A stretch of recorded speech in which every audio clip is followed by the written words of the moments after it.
കയ്യിലുള്ള നറുവെണ്ണ നുകർന്നുകൊണ്ടും തന്നാശ്രിതർക്ക് തുണയായി വിളങ്ങിടുന്ന നാരായണീയ ഗുരുവായൂരപ്പ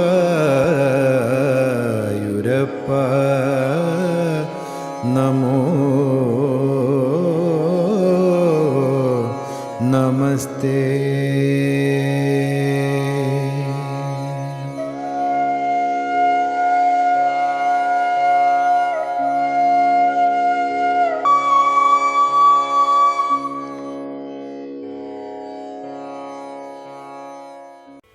മൂന്നാമത്തെ ശ്ലോകം വസന്തതിലകം വൃത്തത്തിലാണ്. പൃഷ്ട വരം പുനഃ അസൗ അവൃണോത് വരാകി പുനരസാവൃണോത് വരാകി ഭൂയഃ ത്വയാ ഭൂയസ്ത്വയാ സുരതം ഏവ സുരതമേവ നിശാന്തരേഷു സായുജ്യം അസ്തു ഇതി സായുജ്യമസ്ത്വിതി വദേത് ബുധഃ ബുധ ഏവ കാമം സാമീപ്യം അസ്തു അനിശം ഇതി അപി സാമീപ്യമസ്ത്വനിശമിത്യപി ന അബ്രവീത് നാബ്രവീത് കിം.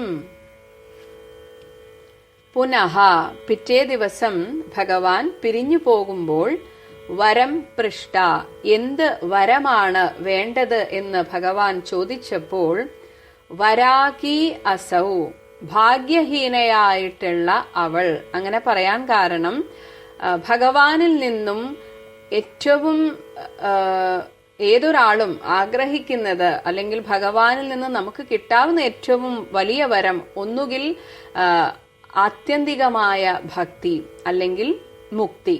അപ്പൊ ഇത് രണ്ടും ചോദിക്കാൻ തോന്നാത്തത് കൊണ്ടാണ് അവളെ ഭാഗ്യഹീന, അത്രമാത്രം അല്ലെങ്കിൽ അതിനു മാത്രമുള്ള പുണ്യം ചെയ്യാത്തവളായതുകൊണ്ടാണോ എന്നറിയില്ല അവൾ വരാകി എന്ന് പറയുന്നു. അവളെ ഭാഗ്യഹീനയായിട്ടുള്ള അവൾ ഭൂയഃ വീണ്ടും ചോദിക്കുന്നത് നിശാന്തരേഷു മറ്റുള്ള രാത്രികളിലും, ഇന്നൊരു ദിവസം വന്നു അതുപോലെ തന്നെ ഇനിയും ചില രാത്രികളിൽ ത്വയാ സുരതം ഏവ അങ്ങയുമായിട്ടുള്ള ആ സംഭോഗ സുഖത്തെ മാത്രം അവൃണോത് ആവശ്യപ്പെട്ടു. ബുധഃ ഏവ ജ്ഞാനിയാണെങ്കിൽ മാത്രമേ സായുജ്യം അസ്തു സായുജ്യമുണ്ടാകട്ടെ ഇതി വദേത് എന്ന് പറയുകയുള്ളൂ. കാമം കാമം എന്ന് വെച്ചാൽ എന്നത് ശരി തന്നെ. അപ്പോ ഒരു ജ്ഞാനിയാണെങ്കിൽ മാത്രമേ സായുജ്യമുണ്ടാകട്ടെ എന്ന് പറയുകയുള്ളൂ എന്നത് ശരി തന്നെ. എന്നാൽ അവൾക്കത് ചോദിക്കാമായിരുന്നല്ലോ എന്നാണ് മേൽപ്പത്തൂർ പറയുന്നത്. അനിശം എന്നാൽ എപ്പോഴും സാമീപ്യമസ്തു പോട്ടെ, മുക്തി വേണമെന്ന് പറയുന്നത് പോട്ടെ, അതിനു മാത്രമുള്ള ഒരു ജ്ഞാനം അവൾക്കില്ല എന്ന് വിചാരിക്കാം. പക്ഷേ എന്നും ഭഗവാന്റെ സാമീപ്യം അസ്തു വേണം ഇതി അഭി എന്നെങ്കിലും കിം ന അബ്രവീത് എന്തുകൊണ്ടായിരിക്കാം അവൾ പറയാഞ്ഞത്? ഇത് മേൽപ്പത്തൂരിന്റെ ഒരു ആശ്ചര്യമാണ്. ഇങ്ങനെ ഒരു ആളെ അടുത്ത് കിട്ടിയിട്ട് മുക്തിയെ പോലും കൊടുക്കാൻ കഴിവുള്ള ഒരാളെ അടുത്ത് കിട്ടിയിട്ട് ഒരു സാധാരണ കാമുകനോട് ചോദിക്കുന്നത് പോലെ മാത്രമാണല്ലോ ആ ഭാഗ്യഹീനയായ സൈരന്ധ്രി ചോദിച്ചത് എന്നാണ് ഇവിടെ മേൽപ്പത്തൂർ ആശ്ചര്യപ്പെടുന്നത്. തനിക്കിനിയും ഭഗവാനുമായിട്ട് രമിക്കുകയേ വേണ്ടൂ, വേറെ ആഗ്രഹമില്ല. ഒരുപക്ഷെ ഗോപികമാരെ പോലെ ഏത് നിമിഷവും അല്ലെങ്കിൽ എല്ലാ സമയത്തും ഭഗവാനെ കാണണമെന്നെങ്കിലും ചോദിക്കായിരുന്നല്ലോ, അതും ചോദിച്ചില്ല. അപ്പോഴും ഒരു എന്താ പറയാ, ഭഗവാനുമായിട്ട് രമിക്കണം, അത്രമാത്രം ആ ഒരു ആഗ്രഹം മാത്രമാണല്ലോ അവൾ ചോദിച്ചത് എന്നതിൽ മേൽപ്പത്തൂരിന് ആശ്ചര്യം തോന്നുകയാണ്. അതുകൊണ്ടാണ് ആ സൈരന്ധ്രിയെ വരാഖി, ഭാഗ്യഹീനയാണ് അവൾ എന്ന് മേൽപ്പത്തൂർ വിശേഷിപ്പിച്ചത്. അതായത് ഒരു രത്നക്കല്ല് കിട്ടിയിട്ട് അത് വെറുതെ ഇങ്ങനെ തൂക്കി നോക്കാൻ മാത്രം ഉപയോഗിക്കുന്ന ആളെ പോലെ അത്രയും വിലപിടിപ്പുള്ള ഒരു ഭഗവാനെ തനിക്ക് കിട്ടിയിട്ട് എന്തു വേണമെന്ന് ചോദിച്ചപ്പോൾ അപ്പോഴെങ്കിലും അങ്ങനെ ചോദിച്ചപ്പോഴെങ്കിലും അവൾക്ക് ചോദിക്കാൻ തോന്നിയില്ലല്ലോ, ഭഗവാനെ എന്നും എന്റെ കൂടെ ഉണ്ടായിരിക്കണമേ, അത് ഭക്തിയോടുകൂടിയാണെങ്കിലും അങ്ങനെ ചോദിക്കാൻ തോന്നിയില്ലല്ലോ എന്ന് ഇവിടെ മേൽപ്പത്തൂർ ആശ്ചര്യപ്പെടുകയാണ്. ശ്ലോകം 3. പൃഷ്ടാവരം പുനരസാവൃണോദ്വരാഗി ഭൂയസ്ത്വയാ സുരതമേവ നിശാന്തരേഷു സായുജ്യമസ്ത്വിതി വദേത് ബുധയേവ കാമം സാമീപ്യമസ്ത്വനിശമിത്യപി നാബ്രവീത് കിം. ഹരിശരണം. എല്ലാ സജ്ജനങ്ങൾക്കും നമസ്കാരം. എല്ലാ ഗുരുക്കന്മാരെയും പിതൃജനങ്ങളെയും സ്മരിക്കുന്നു. കുടുംബദേവത, പരദേവത, ഗ്രാമദേവത എല്ലാവരെയും ഓർക്കുന്നു. വളരെ പ്രധാനപ്പെട്ടതായ ദശകമാണ്. ഒരു തരത്തിൽ പറഞ്ഞാൽ 77-ാം ദശകം. അതിലെ 3-ാമത്തെ ശ്ലോകമാണ്. വളരെയധികം ചിന്തിക്കാനുള്ളതായൊരു ശ്ലോകമാണ് 3-ാമത്തെ ശ്ലോകം. എന്താ കാരണം എന്ന് ചോദിച്ചു കഴിഞ്ഞാൽ, എല്ലാ തരത്തിലുള്ളതായ ശൃംഗാരലീലകളിലും ഇടപെട്ട് സാക്ഷാത് ഭഗവാൻ കുബ്ജയ്ക്ക് അല്ലെങ്കിൽ സൈരന്ധ്രിക്ക് ഏറ്റവും കൂടുതൽ ആനന്ദം പ്രദാനം ചെയ്ത് അന്നത്തെ രാത്രി കുബ്ജയുടെ ഭവനത്തിൽ കഴിച്ചു കൂട്ടി പിറ്റേ ദിവസം പോണ സമയത്ത് എന്തു വരം വേണം എന്ന് ചോദിക്കുന്നുണ്ട് അവിടെ. ആ ചോദ്യം വളരെ പ്രധാനമാണ്. കുബ്ജയുടെ മനസ്സിലിരിപ്പ് അറിയാൻ വേണം, തൻ്റെ ഉദ്ദേശവും നടപ്പാക്കുകയും വേണം. ഇത് രണ്ടും ചേർന്നിട്ടാണ് അവിടെ വരുന്നത്. ആ സമയത്താണ് വളരെ രസകരമായിട്ടുള്ളതായൊരു വരമാണ് ഇവിടെ കുബ്ജ ചോദിക്കുന്നത്. അതായത് വളരെ പ്രധാനമാണത്. രാത്രികളിൽ അല്ലെങ്കിൽ എൻ്റെ ഭവനത്തിൽ താമസിക്കൂ എന്ന് പറഞ്ഞില്ലെങ്കിൽ കൂടിയിട്ടും എല്ലാ രാത്രികളിലും അവിടത്തോട് ചേർന്ന് ഇന്നലെ അനുഭവിച്ചതായ ആ രതിക്രിയയുടെ ആനന്ദം വീണ്ടും വീണ്ടും അനുഭവിക്കാനുള്ളതായ വരം തരണം എന്നാണ് അവിടെ ആവശ്യപ്പെടുന്നത്. അത്ഭുതമാണത് വാസ്തവത്തിൽ. ഇവിടെ ഒരു ചോദ്യം വരുന്നുണ്ട്. മോക്ഷം കൊടുക്കാൻ പോലും ശക്തിയുള്ളതായ ഭഗവാനോട് ഇത്തരം ഒരു വരം എന്തുകൊണ്ട് ചോദിച്ചു എന്നുള്ളതായൊരു ചോദ്യം വരുന്നുണ്ട്. ആ മോക്ഷം ചോദിക്കണമെങ്കിൽ അത്രയും ജ്ഞാനം ഉണ്ടാവണം. അപ്പോൾ സാധാരണ പെൺകുട്ടിയായിരിക്കുന്നതായ കുബ്ജയ്ക്ക് ആ ജ്ഞാനമൊന്നും ഇല്ലാത്തതുകൊണ്ട് എന്നൊരു കാരണം പറയാം. രണ്ടാമത്തത്, എപ്പോഴും എൻ്റെ കൂടെ ഉണ്ടാവണം എന്ന് എന്തുകൊണ്ട് ചോദിച്ചില്ല?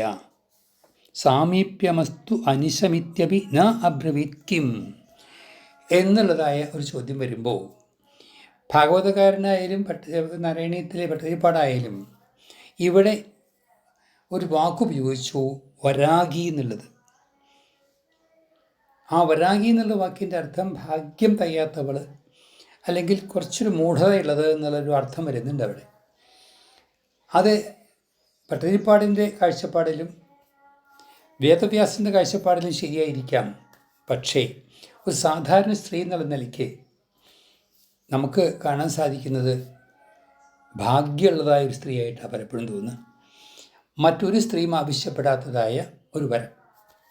ഇത്രയും നാളും വൃന്ദാവനത്തിൽ കഴിച്ചു കൂട്ടിയിട്ട് പോലും ഒരു സ്ത്രീയിലും ഭഗവാന് സന്താനം ഉണ്ടായിട്ടില്ല.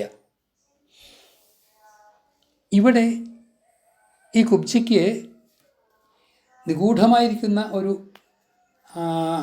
ആഗ്രഹം ഉണ്ടായിരുന്നിരിക്കാം.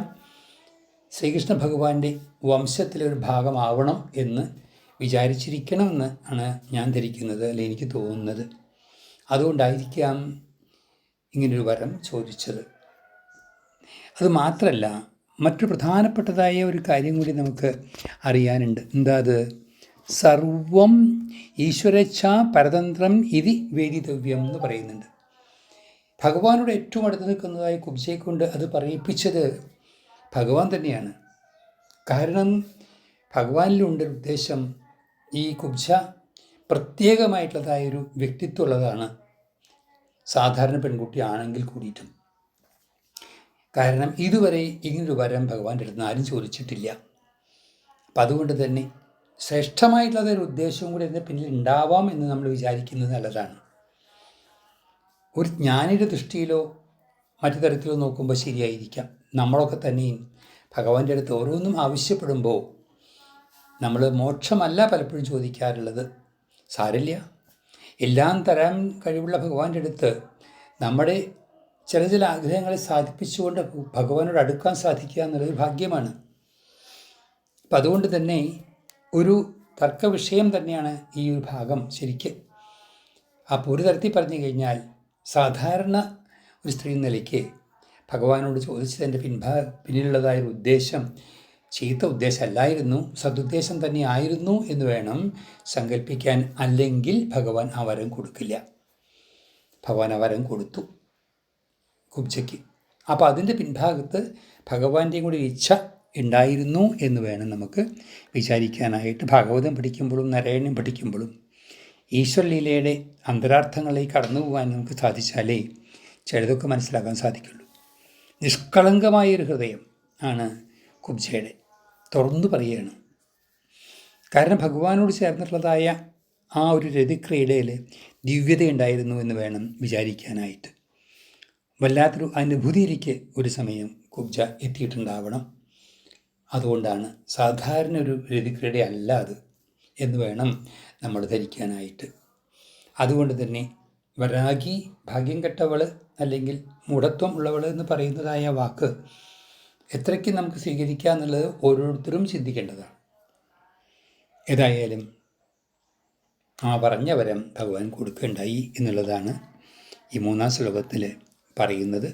വളരെ രസകരമായിട്ടുള്ളതായൊരു ലീലയാണിത്. വാസ്തവത്തിൽ ഭഗവാനെ ഓർക്കാൻ നമുക്കൊക്കെ സന്തോഷം തോന്നും. എന്താ കാരണം വെച്ചാൽ ഭഗവാൻ തന്നെ കൊടുക്കാൻ തയ്യാറുള്ള ഭഗവാനാണ് ഇവിടെ കാണുന്നത്. നമ്മൾ ഒന്നിലും മമതയോ അടുപ്പമോ ഇല്ലാത്ത ഭഗവാൻ ഭക്താഭീഷ്ടങ്ങളെ സാധിപ്പിച്ചു കൊടുക്കുന്നതിൽ ആനന്ദിക്കുന്ന ആളാണ്.